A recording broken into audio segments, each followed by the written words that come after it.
ডাকাতে কালীবাড়ি তৈরি হয় 1891 খ্রিস্টাব্দে। এখানে মায়ের মূর্তিটি কোষ্ঠী পাথরের। মূর্তিটি মন্দিরের থেকেও পুরনো।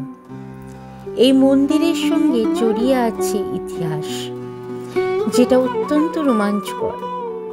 এই মন্দিরের প্রথম প্রতিষ্ঠাতা ডাকাত মনোহর বাগচি, তাই এই মন্দিরের নাম ডাকাত কালীবাড়ি। আর এর বছর পর অবশ্য এই মন্দিরের পুনর্নির্মাণ করেন শ্রী কামাখ্যাচরণ মুখোপাধ্যায় 1900 খ্রিস্টাব্দে। এই মুহূর্তে এই মন্দিরের দেখাশোনার দায়িত্ব শ্রী কল্লোল ভট্টাচার্যের হাতে। উনি বলেন যে শ্রী কামাখ্যাচরণের স্বপ্নে মা দেখা দেন এবং বলেন যে মা নিয়মিত পুজো পান না, তাই উনি এই মন্দির পুনর্নির্মাণ করেন।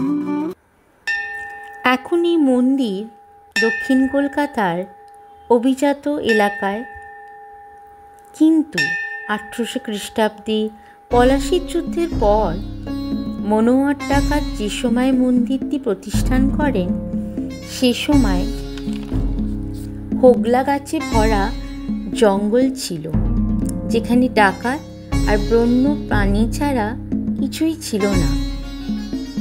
অপূর্ব ইতিহাস, অপূর্ব মায়ের মূর্তি, যা নিয়মিত পুজো হয়।